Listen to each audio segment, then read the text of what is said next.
I'm speaking today about the Divine Mother. It's an appropriate occasion because this is the auspicious occasion of Navarathri, the Durga Puja, and I thought I would discuss the uniqueness of Mother Durga. So, first of all, during Durga Puja, we use pratimas, what are called vigrahas, which means we have, especially in India, but all over the world actually, there are these very beautiful, highly decorated figures of Durga, and with her own vehicle, and then killing a Rakshasa and Mahishasura. And so, first of all, it's very important to understand that these pictures, they have a very profound significance. They have a spiritual and a philosophical significance, which is often, I think, overlooked. Her benign, loving face expresses her infinite love and compassion. And at the same time, she's standing on a lion and slaying Mahishasura, which shows her incredible strength and ferocity. So she's at the same time extremely loving, and also infinitely strong and terrible. And this unique combination of infinite love and tremendous strength and ferocity that makes Divine Mother so unique. In fact, Sri Ramakrishna would often talk about his beloved Kali, the Divine Mother, in exactly these terms. So on October 19th, 1884, this is mentioned in the Gospel of Sri Ramakrishna, the Kathamrita. Troilokha says, he asked Sri Ramakrishna the question, what is the way to dry up the craving for worldly pleasure? And Sri Ramakrishna responds, pray to the Divine Mother with a longing heart. Her vision dries up all craving for the world and completely destroys all attachment to woman and gold. It happens instantly if you think of her as your own mother. She is by no means a godmother. She is your own mother. With a yearning heart, persist in your demands on her. You must force your demand on the Divine Mother. She will come to you without fail. God is our very own. We can exert force on her. With one's own people, one can even go so far as to say, you rascal, won't you give it to me? So what Sri Ramakrishna is emphasizing here again and again is that because God is our own mother, you can ask anything of her. And Mother, of course, is infinitely gracious. So she'll give you ultimately what you most want in your heart of hearts. So you can go to Mother for anything. And I just wanted to mention, this is a kind of a side note. For those of you who are not able to read the original Bengali Kathamrita and rely on some kind of translation, maybe Swami Niklayanandaji's wonderful English translation called The Gospel of Sri Ramakrishna. One thing to keep in mind is he wrote the book in the middle of the 20th century, and he was writing for a primarily Western Christian audience. And so he decided to translate, to refer to God. Whenever Sri Ramakrishna would refer to God, in many places you'll find in the English gospel, you'll find Sri Ramakrishna referring to God as he. But if you go to the original Bangla, you'll find that he's almost always has in mind the Divine Mother. So it would be more appropriate, actually, I think, to translate God as she. The pronoun should be she rather than he in many, many contexts in the Gospel of Sri Ramakrishna. But as I said, because of the audience that he had in mind, this Western Christian audience, he tended to refer to God as he rather than she in Niklayanandaji's translation. But if you study the original Bangla Kathamrita, you'll find that the entire book is saturated with love for Divine Mother, and that Sri Ramakrishna is almost always referring to God as Divine Mother. So now I wanted to discuss some of the unique features of the Divine Mother in a little bit more detail. I don't have much time, just a few minutes, so I want to cover some of the main aspects of Divine Mother. So the first, the Divine Mother has boundless love for her children. This is, you can think of your own mother, but we know that of any human relationship, the mother's love for her child is the deepest and the most unselfish love one can imagine in this world. And what Sri Ramakrishna emphasized again and again is that when we think of God as mother and when we worship God as mother, it eliminates all distance between us because our mother is our very own. So we don't feel that God is some up in the clouds or somehow very far away from us. God as Divine Mother is our very own. We are her child, and we can ask her for anything. We can force our demands on her. And Sri Ramakrishna would often use a beautiful metaphor to illustrate the Divine Mother's love and compassion. He would say that when a young baby is playing with its toys, it has a red pacifier in its mouth, and it's very happy. It's preoccupied with those toys. It forgets all about mother. This baby forgets all about his mother. But once he gets tired of those toys, he spits the red pacifier out of his mouth. He starts crying for his mother. Immediately, his mother will come running toward him and pick him up into her arms and protect him and nurture him in 100 ways. So similarly, most of us are happy with the toys of worldly existence. So we don't think of Divine Mother, except maybe in times of suffering or whatever. But the moment that we get tired of these worldly toys, we spit out that pacifier and we call on Divine Mother. She's ready to take us to her arms. That's the beauty of this story. And the second aspect of the Divine Mother, as I mentioned already, on the one hand, she's infinitely loving. And there's absolutely no distance between mother and child. At the same time, she's also the destroyer and the protectress, which means she protects her children, and she destroys any obstacles in the way on our spiritual path, for instance. So in many of the beautiful bhajans sung for Divine Mother on this occasion during Navarathri, she's referred to as Durga Pariharini, which means she is the destroyer of all obstacles. And in the third Arati song in our own ashramas, the Ramakrishna ashramas, obviously these are lines taken from Chandi, and there's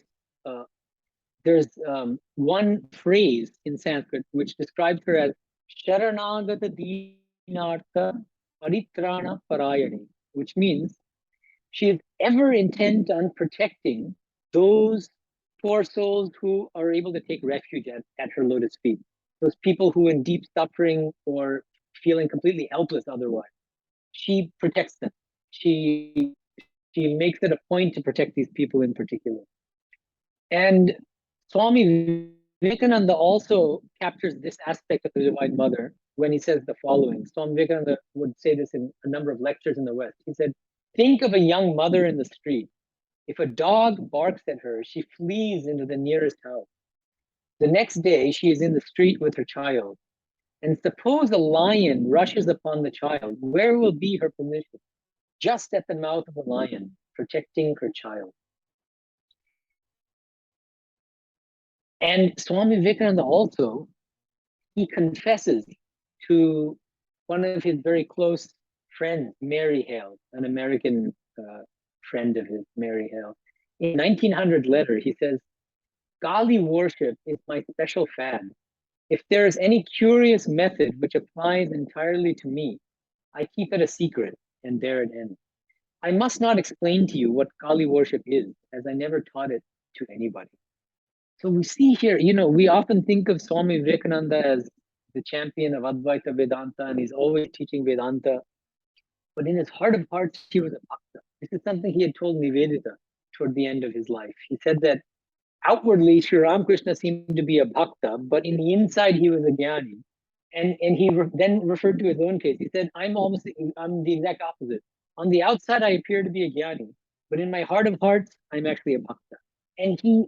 But he was so protective and so secret, fiercely secret about his bhakti, that he would only come out in these exceptional moments, or he would confess it only in private or in secret to some of his closest disciples and closest friends. So he admits here that he practiced Kali worship privately, but that he wouldn't reveal this to anybody else. And in fact, he wrote a beautiful poem called Kali the Mother, where you get the sense of his love for the Divine Mother. And at the same time, he emphasizes the terrible aspect of Kali as well. So he says, for instance, in this poem, for terror is thy name, death is in thy breath, and every shaking step destroys a world forever. So here, Swami Vivekananda is highlighting the terrible aspect of the Divine Mother. But of course, she's not terrible to her children.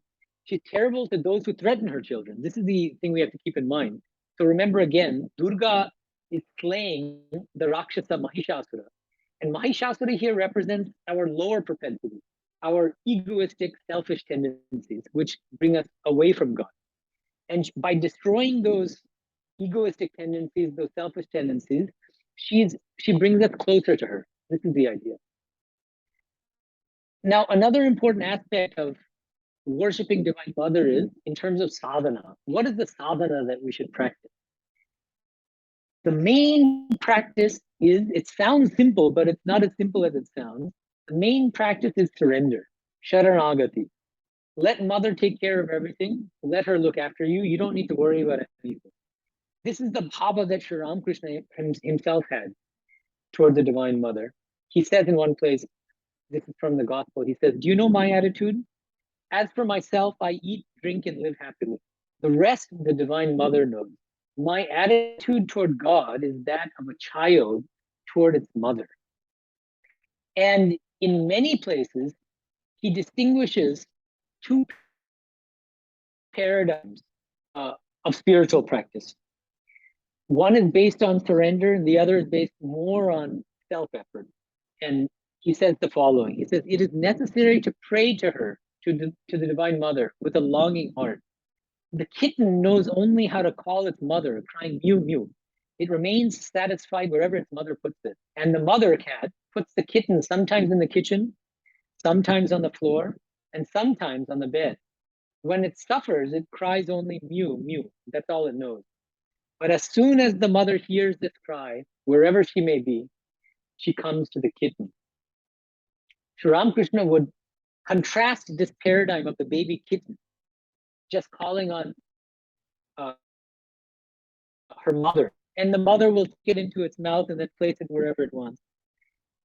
Sri Ramakrishna would contrast this baby kitten paradigm with the baby monkey paradigm. He says that the baby monkey is the exact opposite. The baby monkey is holding on for dear life to its father's hand.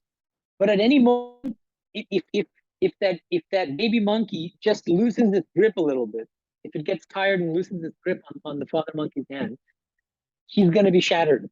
He'll fall to the ground and be destroyed, be killed, right? So this is the idea, is that Sri Ramakrishna is clearly saying, isn't it better to just be like the baby kitten and surrender to Divine Mother? And one of Sri Ramakrishna's favorite prayers, one of the prayers that he recommended and that he himself would practice is, he would say in Bangla, addressing the Divine Mother, Ami jontro tumi jontri, jemon korao timni kori. Oh Mother, I am the instrument, and you are the one using me as your instrument. As you make me do, so I do. So complete surrender. At the same time, it's easy to talk about surrender. It's very difficult to practice it. You have to rely completely on Divine Mother and not have even a trace of your own self-will, your own ego. That's what makes this practice so difficult. In fact, Sri Aurobindo, who was a great devotee of Sri Ramakrishna and a great yogi in his own right, he talked about Sri Ramakrishna's this metaphor of the baby kitten, and he explains why it's so difficult to practice, even though it may seem like a simple practice. So I'm going to read one passage from Sri Aurobindo, one of his letters. He says, there are two possibilities. One of purification by personal effort, which takes a long time. Another by a direct intervention of the divine grace, which is usually rapid in its action.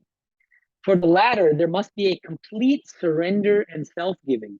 And for that, again, usually it is necessary to have a mind that can remain quite quiet and allow the divine force to act, supporting it with its complete adhesion at every step, but otherwise remaining still and quiet. This last condition, which resembles the baby cat attitude spoken of by Ramakrishna, is difficult to have. Those who are accustomed to a very active movement of their thought and will in all they do find it difficult to still the activity and adopt the quietude of mental self-giving. If there is not a complete surrender, then it is not possible to adopt the baby cat attitude. It becomes mere tamasic passivity calling itself surrender. If a complete surrender is not possible in the beginning, it follows that personal effort is necessary. So I think this is a very important passage for understanding more deeply what Sri Ramakrishna meant by adopting this baby kitten attitude.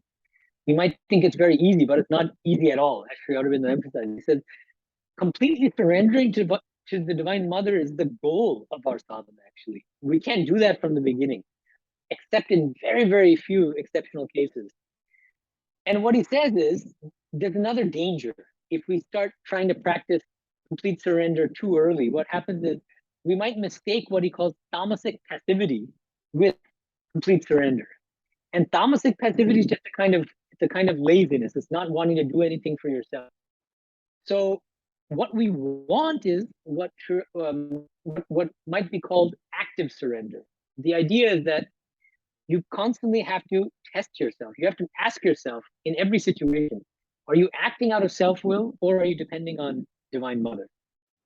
So just to give you one example, Girish Ghosh, he was one of the great householder disciples of Sri Ramakrishna.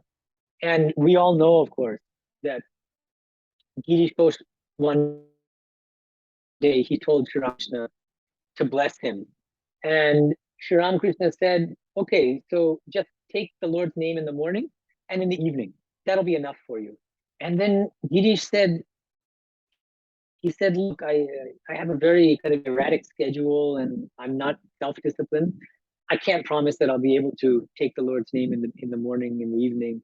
Then Sri Ramakrishna said, okay, then at least take the Lord's name once before going to bed. And then Girish said, I can't promise that either. I'm too unreliable. I don't trust myself. I can't do that. So after going back and forth like this for a while, Sri Ramakrishna finally said, then give me the power of attorney. Give me the power of attorney. And then Girish just surrendered himself at Sri Ramakrishna's feet. This is the sadhana of complete surrender. But what Girish Ghosh said later, years later, after Sri Ramakrishna left his body in 1886, he would visit the monastic disciples of Sri Ramakrishna in Belumat.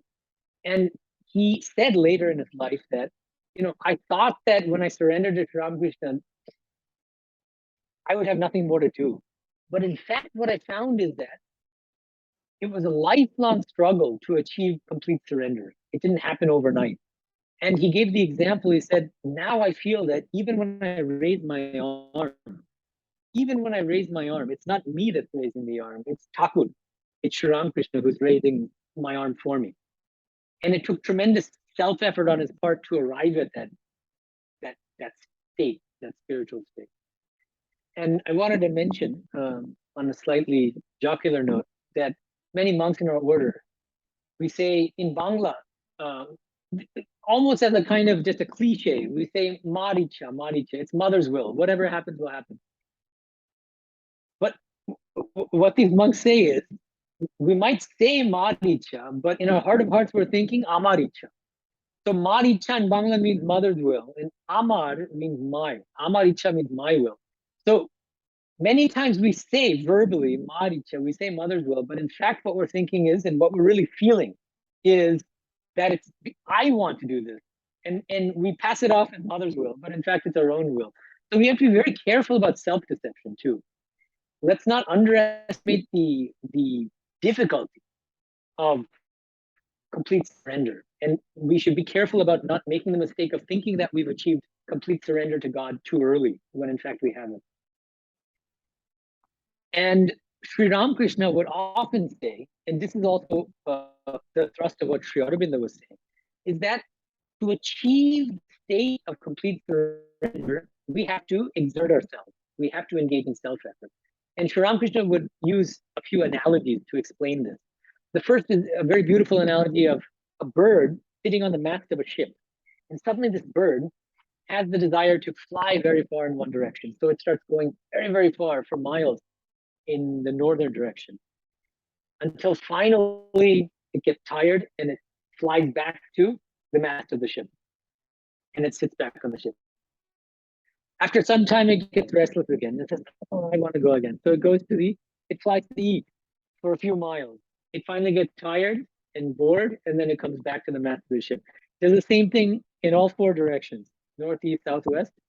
Finally, after exhausting itself, it finally says, "Okay, now I know what there is all around me. I'm fed up now, and now I just want to rest on the mast of the ship." That's complete surrender. It's after the bird goes in all four of the directions and finally is content sitting on the mast of the ship. And Sri Ramakrishna would also use another analogy of a ship to illustrate the same thing. He says that the wind of God's grace is always blowing. It's always there. Not that God is sometimes gracious to us and other times not gracious, but we have to raise the sail of our ship in order to take advantage of God's grace, that wind of God's grace. We have to set the sail in the right direction. That's what symbolizes our self-effort. So without self-effort, we cannot earn God's grace. This is the basic teaching. And without engaging in sadhana, we cannot achieve the state of complete surrender. And from a philosophical standpoint, I wanted to mention briefly, who is Divine Mother and how does Divine Mother relate to Brahman? The Brahman of Advaita Vedanta, the Nirguna Brahman, pure consciousness. Sri Ramakrishna would often say Brahma Shakti Abhed in Bangla, which means Brahman and Shakti are inseparable divine reality. In fact, what he would say is that Shakti is just the dynamic aspect of Brahman. He would say, when God is inactive, Nishpriya, then I call it Brahman. And when that same God is creating, preserving, and destroying the universe, then I call it Shakti or Kali. And notice, this is an important deviation from, this is very different from classical Advaita Vedanta, because according to classical Advaita Vedanta, the supreme reality is non-dual, impersonal, pure consciousness. The personal God, including Kali or Divine Mother, it would be considered Saguna Brahman, which means Brahman with qualities. This is a lower Brahman, and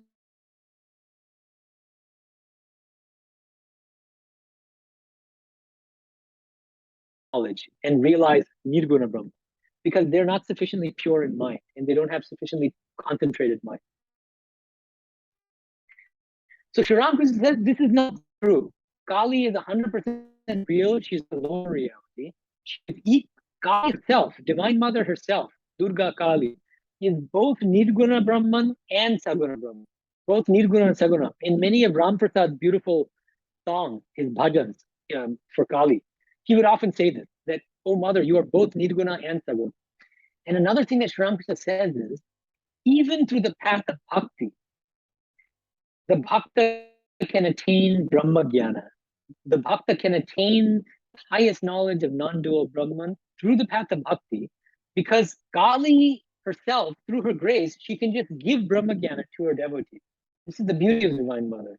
You can have her vision, meaning in the form of the personal God, and she can give you Brahma Jnana, because she is non-different from Brahman. That's the idea. And of course, it's impossible to talk about Divine Mother in our tradition in Durga without talking a little bit about Holy Mother Sharda Devi, who was Divine Mother incarnate, basically the avatara of the Divine Mother.